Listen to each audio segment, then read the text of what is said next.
দর্শক, কল্পনা করুন এমন একটি দেশ যেখানে নতুন জমি শুধু তৈরি হচ্ছে, সেটাও প্রাকৃতিকভাবেই, যেখানে নদীর গতি বদলাচ্ছে মানচিত্র, আর তার নিচে লুকিয়ে আছে অমূল্য সম্পদ।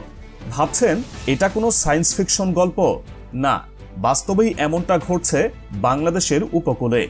বঙ্গোপসাগরের কোল ঘেঁষে ভারত থেকে ভেসে আসা কোটি কোটি টন পলিমাটি দিয়ে জেগে উঠেছে বিশাল এক ভূখণ্ড, যার আয়তন প্রায় 10,000 বর্গ কিলোমিটার। আর সবচেয়ে চমকপ্রদ তথ্য হলো, বিশেষজ্ঞদের মতে এই নতুন দ্বীপাঞ্চলের নিচে মিলছে প্রচুর খনিজ সম্পদ।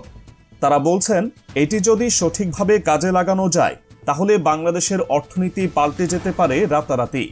কেমন সেই সম্ভাবনা? কিভাবে গড়ে উঠছে এই নতুন ভূখণ্ড? কি রহস্য লুকিয়ে আছে এর মাটির নিচে? আর কিভাবে এটি বদলে দিতে পারে বাংলাদেশের ভবিষ্যৎ? জানতে হলে পুরো ভিডিওটি অবশ্যই দেখতে হবে। দর্শক, আমরা জানি বাংলাদেশ নদীমাতৃক দেশ, কিন্তু এই নদীগুলো শুধু আমাদের জীবনযাত্রার অংশই নয়, বরং নতুন ভূমি তৈরির পেছনেও গুরুত্বপূর্ণ ভূমিকা পালন করছে। হিমালয় থেকে উৎপন্ন হয়ে ভারত হয়ে বাংলাদেশে প্রবাহিত 54টি অভিন্ন নদ নদী সহ হাজারেরও বেশি নদী প্রতি বছর কোটি কোটি টন পলিমাটি বয়ে নিয়ে আসে। এই পলি জমা হয় দেশের দক্ষিণের সমুদ্র উপকূলে, বিশেষ করে চট্টগ্রাম, নোয়াখালী, ভোলা, খুলনা ও কক্সবাজার উপকূলীয় অঞ্চলে। গত কয়েক দশকে এই প্রক্রিয়ার মাধ্যমে বঙ্গোপসাগরের কোল ঘেঁষে প্রায় 10,000 বর্গ কিলোমিটার নতুন ভূমি সৃষ্টি হয়েছে। ভাবুন একবার, এটি বাংলাদেশের মোট ভূখণ্ডের প্রায় 10 ভাগের 1 ভাগ, যা ক্রমেই নতুন এক সম্ভাবনার দিগন্ত খুলে দিচ্ছে। গবেষকরা বলছেন প্রাকৃতিক নিয়মেই উপকূলীয় অঞ্চলে এই ভূমি জেগে উঠছে এবং ভবিষ্যতে এর পরিমাণ আরও বাড়তে পারে। এই নতুন ভূমিগুলোকে কেবল কৃষি বা বসতির জন্য নয়, বরং দেশের খনিজ সম্পদ অনুসন্ধান ও উত্তোলনের ক্ষেত্র হিসেবেও কাজে লাগানো যেতে পারে। এখন আসি আরও অবাক করা তথ্যের দিকে। বিজ্ঞানীরা মনে করছেন এই নতুন দ্বীপ ও চরাঞ্চলের নিচে লুকিয়ে থাকতে পারে বিপুল পরিমাণ খনিজ সম্পদ। ভূতাত্ত্বিক জরিপ অধিদপ্তরের তথ্য অনুযায়ী বাংলাদেশের ভূখণ্ডে খনিজ সম্পদের মোট মূল্য প্রায় $2.26 ট্রিলিয়ন, বা বাংলাদেশি মুদ্রায় 241.97 ট্রিলিয়ন টাকা। এখানেই শেষ নয়, বাংলাদেশ প্রাকৃতিক গ্যাসের একটি সম্ভাবনাময় দেশ। বর্তমানে দ্বীপ জেলা ভোলা, পাহাড়ি অঞ্চল সিলেট, নোয়াখালী, সুবর্ণচর এবং ব্রাহ্মণবাড়িয়ায় বিপুল পরিমাণ গ্যাসের সন্ধান পাওয়া গেছে এবং তা উত্তোলন করা হচ্ছে। উপকূলীয় অঞ্চলে গ্যাস ছাড়াও পাওয়া যেতে পারে তেল, কয়লা, মিথেন গ্যাস এবং মূল্যবান খনিজ বালু। খনিজ সম্পদ বিশেষজ্ঞদের মতে এই সম্পদগুলো পরিকল্পিতভাবে আহরণ করা গেলে বাংলাদেশের জ্বালানি সংকট সমাধান এবং বৈদেশিক মুদ্রা অর্জনের এক বিশাল সুযোগ তৈরি হতে পারে। আপনারা কি জানেন, জলবায়ু পরিবর্তনের কারণে অনেকেই আশঙ্কা করছিলেন যে 2050 সালের মধ্যে বাংলাদেশের উপকূলীয় অনেক এলাকা সমুদ্রগর্ভে তলিয়ে যাবে। কিন্তু বাস্তব চিত্র পুরোপুরি ভিন্ন। বিগত 100 বছর ধরে বঙ্গোপসাগরের কোল ঘেঁষে নোয়াখালী উপকূল 55 কিলোমিটার দক্ষিণে এগিয়েছে। প্রতিনিয়ত নতুন ভূমি সৃষ্টি হচ্ছে, যেখানে চাষবাস শুরু হয়েছে, বসতি গড়ে উঠছে। বিশেষজ্ঞদের মতে শুধু নোয়াখালী নয়, খুলনা, বরগুনা, কক্সবাজার, সন্দ্বীপ, হাতিয়া ও ভোলায়ও এই ভূমি সৃষ্টির হার ক্রমাগত বাড়ছে।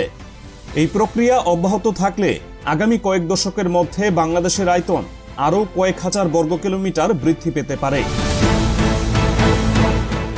এতক্ষণে নিশ্চয়ই বুঝতে পারছেন এটি কেবল সাধারণ একটি ভৌগোলিক পরিবর্তন নয়, এটি বাংলাদেশের জন্য এক সুবর্ণ সুযোগ। কিন্তু কিভাবে এই সুযোগকে কাজে লাগানো যেতে পারে আর কি কি চ্যালেঞ্জ মোকাবেলা করতে হবে, চলুন এই প্রশ্নের উত্তর জানার চেষ্টা করা যাক, যেখানে আমরা আরও গভীরে যাব এবং দেখব কিভাবে সরকার ও বিজ্ঞানীরা এই খনিজ সম্পদ আহরণের পরিকল্পনা করছেন।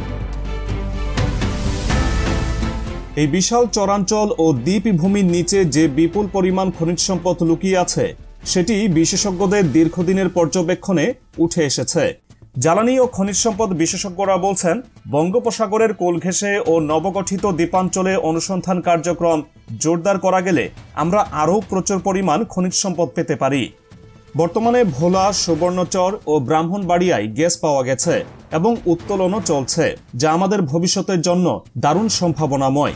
খনিজ সম্পদ বিষয়ক গবেষক প্রফেসর ডক্টর ফুরকান আলী বলেন, বাংলাদেশ খনিজ সম্পদে সমৃদ্ধ, কিন্তু এর যথাযথ অনুসন্ধান ও উত্তোলন হয়নি। উপকূলীয় অঞ্চলে জেগে ওঠা চরগুলোতে যদি আমরা আধুনিক প্রযুক্তি ব্যবহার করে অনুসন্ধান চালাই, তাহলে নিশ্চিতভাবেই আমরা প্রচুর খনিজ সম্পদের সন্ধান পাব, যা আমাদের অর্থনীতির গতিপথ বদলে দিতে পারে। কিন্তু সঠিক পরিকল্পনা, প্রযুক্তি ব্যবহার এবং দক্ষ জনশক্তি ছাড়া এটি পুরোপুরি কাজে লাগানো সম্ভব হবে না। তবে শুধু খনিজ সম্পদই নয়, এই নতুন চর ও দ্বীপাঞ্চল কৃষি, পর্যটন এবং আবাসনের ক্ষেত্রেও দারুণ সম্ভাবনা তৈরি করছে। কক্সবাজারের কুতুবদিয়া, চট্টগ্রামের সন্দ্বীপ, নোয়াখালীর হাতিয়া, ভোলার চরফ্যাশন থেকে শুরু করে খুলনার সুন্দরবনের কাছাকাছি বিস্তৃত চরগুলোতে এখনই বসতি গড়ে উঠছে, ফসলি জমি তৈরি হচ্ছে, পশুপালন হচ্ছে, এমনকি সোলার এনার্জি ব্যবহার করেও কিছু কিছু এলাকায় বিদ্যুতের ব্যবস্থা করা হয়েছে। এই ভূখণ্ড একদিন হয়তো বাংলাদেশের অর্থনৈতিক মানচিত্র বদলে দিতে পারে, কারণ নতুন ভূমি মানেই নতুন সম্পদ, নতুন শিল্প সম্ভাবনা। গবেষকদের মতে বর্তমানে প্রতি বছর প্রায় 16 বর্গ কিলোমিটার নতুন ভূমি জেগে উঠছে। এই হার অব্যাহত থাকলে আগামী 2 দশকে দেশের মোট ভূখণ্ডের এক বিরাট অংশ নতুনভাবে যুক্ত হবে। বিশেষজ্ঞদের বলছেন, এই ভূখণ্ডে যদি পরিকল্পিতভাবে নগরায়ন, কৃষি ও শিল্প গড়ে তোলা যায়, তাহলে লাখো মানুষের কর্মসংস্থান সৃষ্টি হবে। নতুন দ্বীপগুলোতে বসতি স্থাপনের মাধ্যমে দেশের জনসংখ্যার চাপ কমানো সম্ভব।